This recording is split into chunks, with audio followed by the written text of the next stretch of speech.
Today we're working on this new Tesla Model S doing the NVX B.O.O.S.T enclosure, right? Yep. And within this install, we're just basically going to show you guys how the system's installed into the vehicle, sort of give you not really an in-depth view of how the power wires ran, how we get signal, and basically how this nice B.O.O.S.T enclosure is installed. It actually looks pretty nice to me. But Alan, go ahead and take it from here. Yeah, we get a lot of questions about Teslas often, and people get confused about how you even put in an aftermarket woofer or tie in an amplifier. So in the video you'll kind of get to see that this car just has a battery just like every other car. Yep. And it has signal wires just like every other stereo does. So we're going to show you kind of, not like Brendan said, not in detail, but just to kind of show you quickly like where you kind of run the wire, where everything goes, where everything kind of gets connected to, where we're going to kind of lay out everything. So since we've already done a few of these Teslas in the past, we pretty much already know what we kind of need to take apart. So what we're going to kind of do is set up our camera, and we're going to kind of just start taking things apart. Once things are apart a little bit more on underneath the hood here, and then inside the car, we'll then go ahead and explain a little bit more in detail on a few things. We're also going to show you like where the battery is, where you need to get the wire through the boot into the inside of the car, and kind of the factory layout of the system and all that. So we're going to get started. I need to take my trash out, right? Yeah.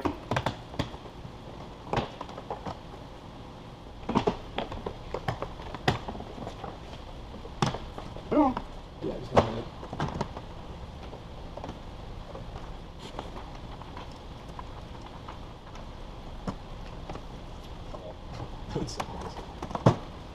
So what we have to do here is, this is what I did last time. Just lift that up so it stays up, And then take these two and then cables take out. those to the mills. So if you guys can see, we just basically lifted this piece up out of the way. It pretty much just holds right up. I mean, you obviously can take off all the windshield wipers and all that if you want to take off the whole panel, but you can just simply hold that piece up there.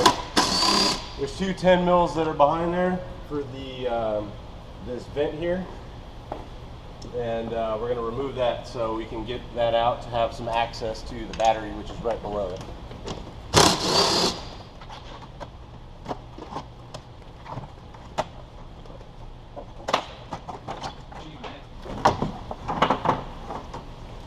As you can see, pretty much really everything just pops apart.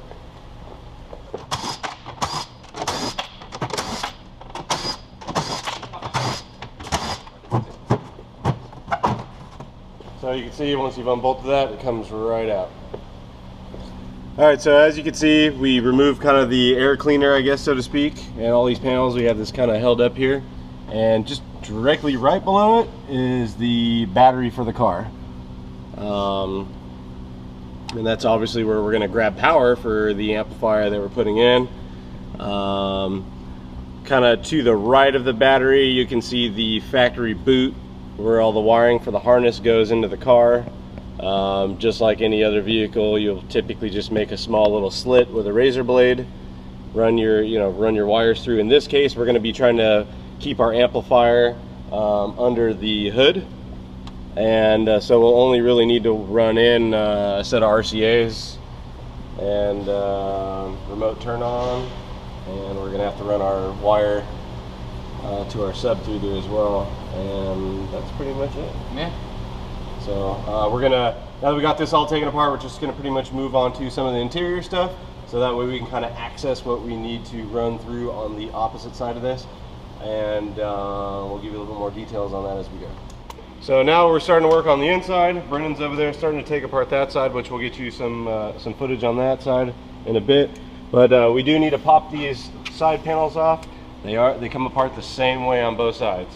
So we'll just go ahead and start pulling it up. So this kind of just pulls up just like a lot of other cars. There's just panel clips here.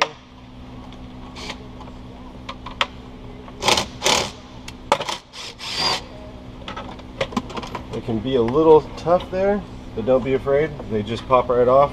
In fact, there's actually only a few there.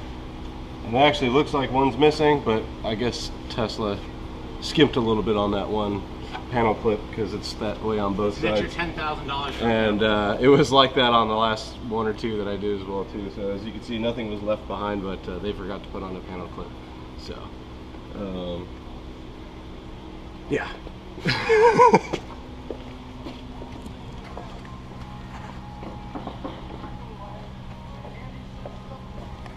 All right, so there's a few other steps. We do need to remove this panel here, this piece here, and then there's the cover that's at the bottom, which is just a couple Torx. So this comes off really easy. It's just panel clips, so I'm gonna just start pulling a little bit.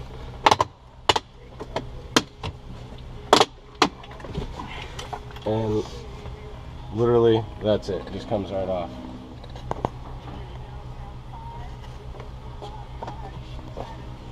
So like I said, so far at this point, you've pretty much seen us use a 10 mil. We haven't used any really... T20 Torx. Oh, a T20 Torx. He's jumping ahead of the video over there. So, but yeah, there's not much we've used so far. If I'm not mistaken, I believe this just comes off next. I'm just gonna pull this carpet, throwing that out. This just pops off as well. And there you go. You see it just comes right out. There's just a couple panel clips on the back. Simple, really easy. So now that gives us a little bit more access. We do need to tie into the front right and the front left door speaker. You can actually see right here, it should be this gray black. Obviously double check it going forward, but well, that's one thing that's cool about this car is all the speaker wires are actually the color of an aftermarket harness. So your left front unless they changed it on this one, who knows. So usually your left front is white, black, right front's gray, black, and so on. Purple, black, green, black. So it makes it a little bit easier. That's too difficult, Brendan. I know. Too difficult. So he's got his side apart. We're pretty much at the same point. I've got to put down this light for a second and get a couple of the Torx that are down here, just removing this little panel at the bottom, so that way I can actually see the wires coming in from underneath the hood through that grommet. All right, guys, so I went ahead and basically replicated what Alan did on that side by removing the door sill, the center console trim. There's two pieces. You got the piece that's actually leather wrapped and stitched, and then a hard plastic shell piece that goes behind it. I've already started dropping the under dash portion right here, which is actually held in by two T20 Torx or T25 Torx, I forget. Just get Torx, a variety of them like this. It really helps you. So this panel is going to be removed. I'm also going to be removing this entire panel right here due to the fact that we want to show you guys on the Tesla that has the premium audio system. Usually the factory amp is right behind this panel, like right tucked up in here to the left of the steering column. We're actually going to install our LC2i in that location instead. But if you do have the premium system, that's where your factory amp is, and that's where you'll be getting signal out of the factory sub out, right? Other than that, that's pretty much it. So what you can see we did here so far is we popped this little piece off here, which is above the kick panel trim piece. This is the little side panel. This little sensor right here is actually what, as far as I know from testing, is what detects the key fob from walking up to the vehicle. And then this whole panel that goes all the way to the console around the big screen is just one big piece. And if you can see it, they're just basically held in by pretty much like the standard clips you see on a lot of other vehicles. And so you just need to be careful when popping this off. There is no screws that hold that piece on. It's just held in there really tight by those clips. You know, be careful where you pry, because obviously you don't want to scratch your trim pieces or anything like that. So we're going to go ahead and get that piece off right now. Good? Yeah. How do I turn off the hazards? All right, so we got the piece off. As you can see, it's just one giant piece. There's no screws. It's just a bunch of panel clips holding it in. So when it goes back in, you're literally just going to press it right in. It's going to snap in. Super easy. All right, guys, so we got this whole panel removed. Now, typically, if you have the premium system, your factory amplifier is going to be located right here in this little groove. There's a little box right here, and it'll be actually located in this area. That's where you'll be tying in for signal. Well, since this one does not have the factory amplifier, we're going to be using our LC2i here to basically get our signal, as well as a remote turn on for the new amplifier that we are installing. Now the speaker wire location is actually pretty simple. Our left front is right here in this taped up loom, and believe it or not, the speaker wires are pretty much the same color as an aftermarket harness. They're pretty thick. I would say about a factory 16 gauge, right around there, 16 gauge, 16 to 14 gauge speaker wire. So that's going into our door boot. We're gonna tap in for left front signal and right front signal. And on the right hand side, you're gonna have a set of gray wires, gray and gray black, which you're also gonna tap into for right signal to feed our LC2i. All right guys, so we're gonna go ahead and start disassembling the trunk, getting it prepared for our B.O.O.S.T enclosure from NVX. It's pretty simple, you really don't need to remove much. You're basically removing this panel right here to access the point where we will be drilling a hole and mounting our enclosure. But other than that, you just need a simple pry tool. You can take this off if you want to. You don't have to. If you do start pulling off this, you can kind of weasel this panel off from here, or if you choose to, you can pop this up here. The few times we've done it before, we found you don't really need to do that. So.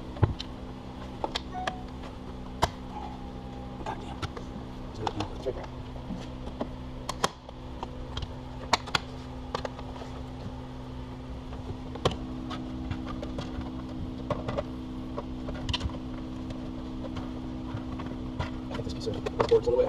Oh, yeah. Okay. There's just a little hook on this down at the bottom that just slides in here. So if you lift this up and kind of pull this out, then you can slide this down so that way it'll release it from here. But there's just basically only two little panel clips on this panel that hold it, and then that little piece holds that there. So you can take this off if you want to. As you can see how quickly we removed it. I don't know that it's really worth spending extra time unless you really want to take longer doing this, but that's it. Yeah, and other than that, we'll be drilling our hole right around here with whatever the instructions say. I forget, 3/8 drill bit or something like that, but it's great because it comes with a jack nut insert, which actually collapses on itself when you tighten up the bolt, so it's pretty rock solid. And you guys will see that next, but other than that, stay tuned. So pretty much the way this thing installs is it's got this little lip right here down at the bottom, which is going to be right behind here. So the bottom of this carpet piece, this will actually hold that in. There's this metal brace that goes across.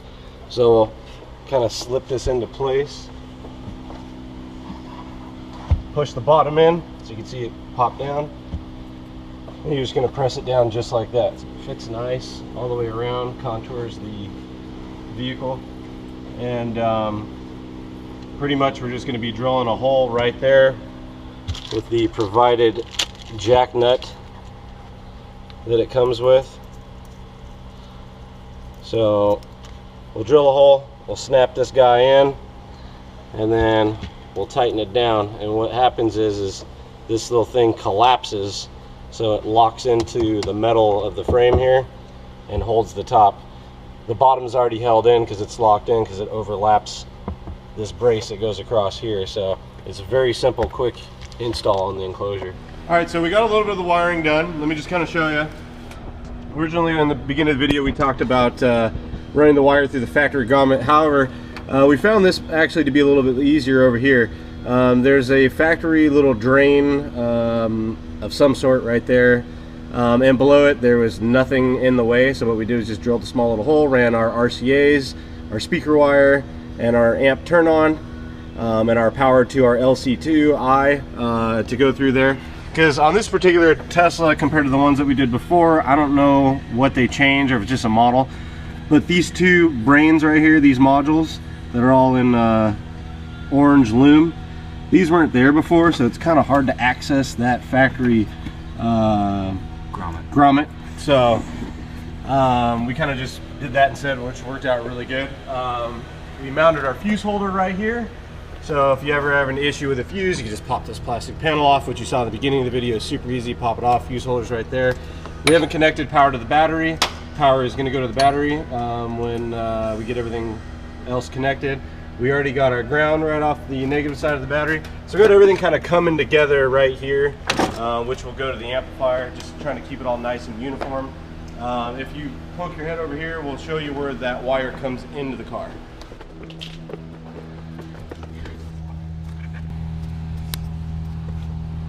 So if Brendan gets the camera right, you should be able to see, yeah, right there.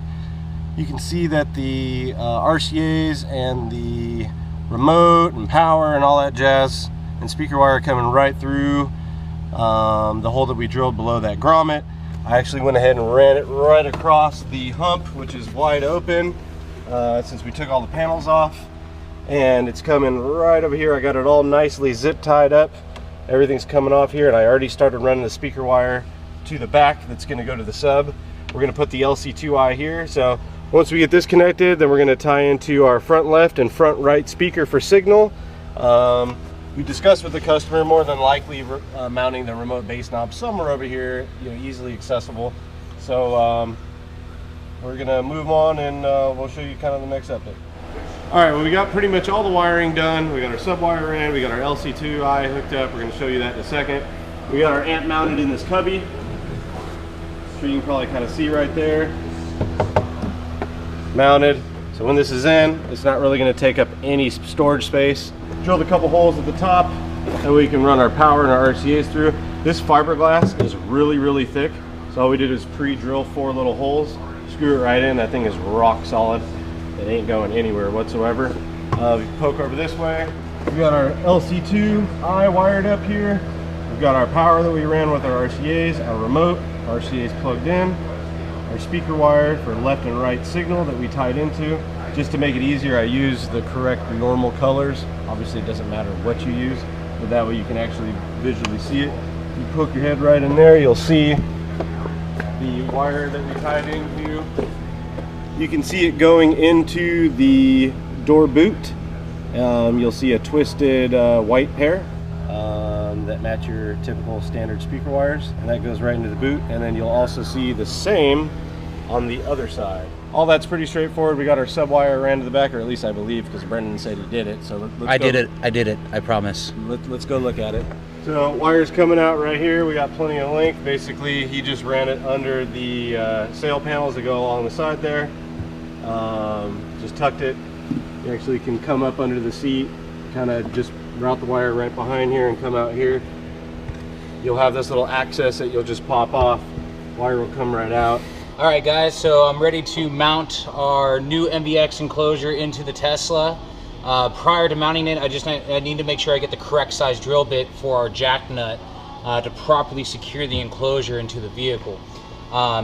In the instructions from NVX, they do state it's a 7/16 drill bit. So I went ahead and marked off my unibit so I know where to stop. That way I don't make the hole too big and I'm SOL. So I'm gonna go ahead and basically, there's already a pre-drilled hole on this tab that I'm gonna use to guide my drill bit right through to line it up perfectly. Okay. Now I got my hole lined up. I'm gonna go ahead and remove the enclosure. There we go. Perfect. Nice and snug. So what we're gonna go ahead and do is you just gotta press it in. Once it's pressed in, it may sound a little loose, and NVX does supply a piece of Dynamat to sandwich these two together. That way you don't get any rattling or vibration noises. So I'm gonna go ahead and back this out real quick. Use that supplied piece of Dynamat.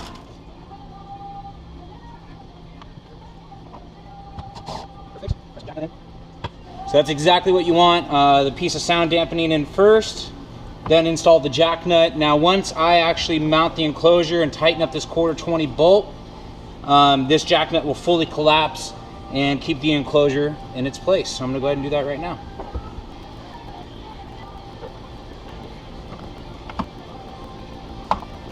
So as you can see, the enclosure sits nicely into its location.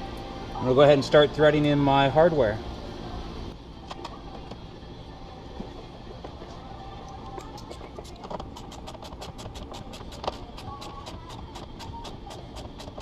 And once it gets pretty snug, you should be good. The jack nut should have already fully collapsed. So the enclosure is rock solid. It's not gonna go anywhere. As you can see, the enclosure is much more rock solid than my GoPro mount, as it just fell off while I was filming. But other than that, I'll give you guys a close-up of what it looks like.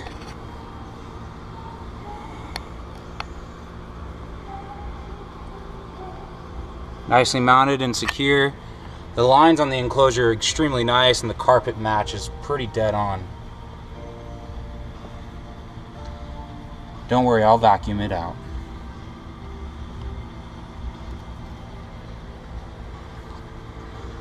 Perfect. Other than that, guys, I got to go ahead and tune the amp, mount the LC2i from Audio Control, and we should get this thing fired up.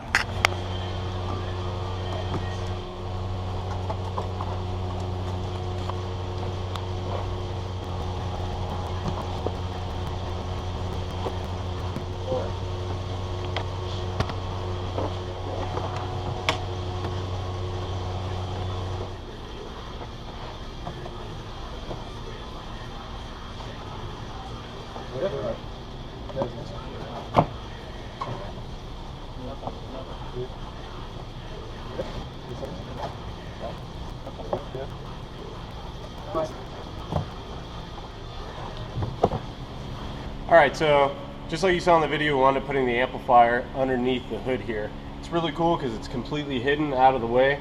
You'd actually have to physically look underneath here to see it. It barely takes up any room at all.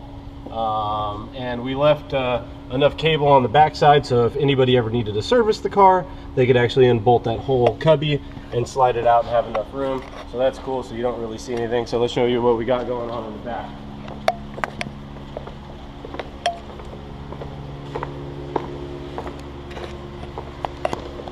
So in the back, as you can see, the box fits real nice to the car. The carpet's a really good match.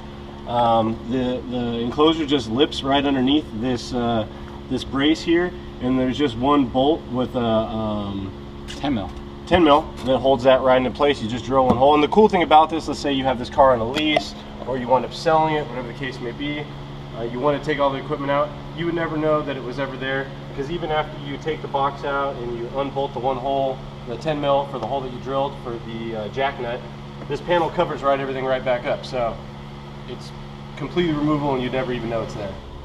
As you can see, it fits real nice and contours the vehicle. Real simple install on the enclosure. Overall, the whole entire installation, taking our time, doing a really good job at it, zip tying everything nice. I mean, it pretty much took us about 5 hours from start to finish. I would say it's probably a 5 to 6 hour install. Obviously, the more Teslas you do, probably the quicker you would get. Like I said, we've done about 2 or 3 of them so far. But it's definitely not your typical Honda Civic, you know, slap an amp under the seat and get it done in 45 minutes to an hour. This is definitely going to take some time. And but you know, overall, if you take your time, as you can see in the video, everything came apart pretty easy. You know, it didn't need a whole lot of tools. But we're going to go ahead and play some music and kind of show you what it sounds like with the bass knob all the way down, kind of representing what the car sounded like with no sub. And then we'll play a couple different tracks and turn up that bass knob and let you hear what it sounds like. Alright guys, so I'm going to go ahead and give you the demo here with a couple different tracks. First, I'm going to start with some country. Yeah, I'm going to start with country. And show you the difference between stock and obviously with our VCW12, or VCW10, I apologize, installed. Right here we got the bass knob down below the radio in the storage pocket. Great location, easy to reach. And you can notice with the LC2i, the LED dims when your bass knob's all the way down. When it's all the way up, it glows a little bit more. But overall, it sounds pretty good. We're pretty impressed. Some days it's tough just getting up. Alright, I'm going to go ahead and turn the bass knob down. Maybe the GoPro can pick this up. Some days I'd rather be a no-show, lay low for eyes, go all the way down. out of my mind. But when she says, baby, oh, no matter what comes, ain't going nowhere. She runs her fingers through my hair and says, man. So this is the bass knob all the way up.